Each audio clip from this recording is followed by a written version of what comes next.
ಪರೀಕ್ಷೆಯಲ್ಲಿ additional sheet ಕೊಟ್ಟಿಲ್ಲ ಅನ್ನೋ ಕಾರಣಕ್ಕಾಗಿ ವಿದ್ಯಾರ್ಥಿನಿಯೊಬ್ಬರು ಕಣ್ಣೀರಿಟ್ಟಿದ್ದಾರೆ.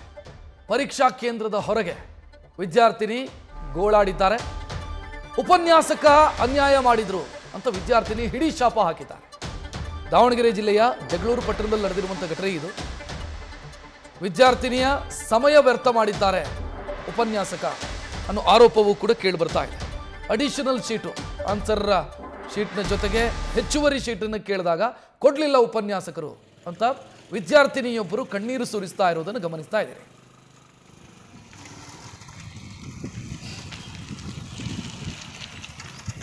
ಲಾಸ್ಟ್ ಬರೀರಮ್ಮ ಅದು ಟಫ್ ಇರ್ತದೆ.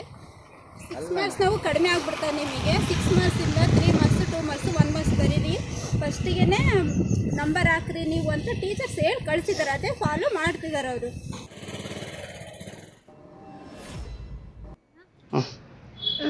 ಮ್ಯಾಥ್ಸ್ ಪೇಪರ್ ಇತ್ತು, 4ನೇ ರೂಮ್ ನಮ್ಮದು, ಮಾಲ್ತಿ ಕಾಲೇಜು.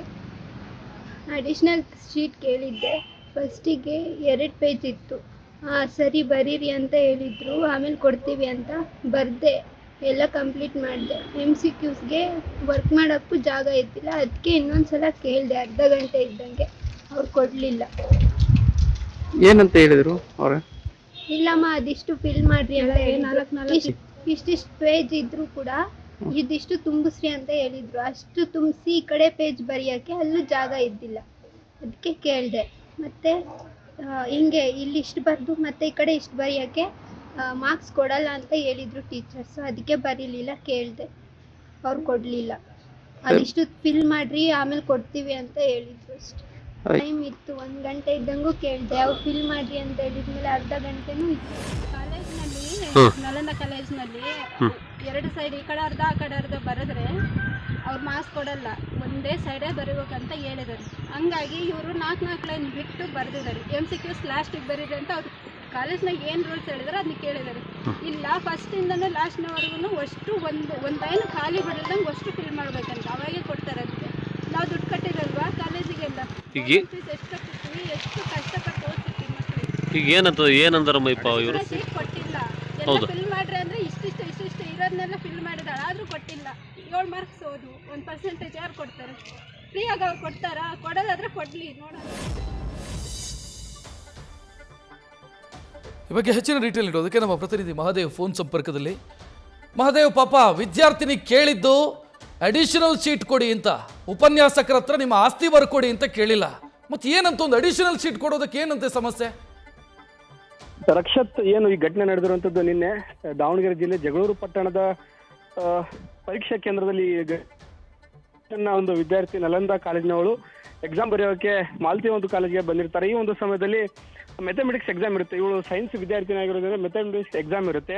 ಅವರು ಒಂದು ಅರ್ಧ ಗಂಟೆ ಮುಂಚೆ, ಅಂದ್ರೆ ಪರೀಕ್ಷಾ ಕೇಂದ್ರದ ಅಂದ್ರೆ ಪರೀಕ್ಷೆಗೆ ಮುಂಚೆ ಬರೆಯುವಾಗ ಒಂದು ಅರ್ಧ ಗಂಟೆ ಇನ್ನೂ ಟೈಮ್ ಇರುವಾಗಲೂ ಕೂಡ ಅವರು ಒಂದು ಅಡಿಷನಲ್ ಅನ್ನ, ನನ್ನ ಪೇಪರ್ ಆಗಲೇ ಆಲ್ರೆಡಿ ತುಂಬಿದೆ, ನನಗೆ ಅಡಿಷನಲ್ ಕೊಡಿ, ಇನ್ನೂ 7 ಅಂಕದ ವಿಷಯ ಬಾಕಿ ಇದೆ, ಅದನ್ನ ನಾನು ಬರಿಬೇಕು, ಅಡಿಷನಲ್ ಕೊಡಿ ಅಂತ ಕೇಳಿದಾಗ ಅಲ್ಲಿರುವಂಥ ಉಪನ್ಯಾಸಕ, ನೀವು ಈಗಾಗಲೇ ಕೊಡೋಕ್ಕಾಗಲ್ಲ, ಅದನ್ನು ಪೂರ್ತಿ ಪ್ರಮಾಣದ ಪೇಜನ್ನು ತುಂಬಿಸ್ಬೇಕು, ಅಂದ್ರಷ್ಟು ನಾನು ಇದು ಕೊಡ್ತೀನಿ ಅಂತ ಹೇಳ್ತಾರೆ.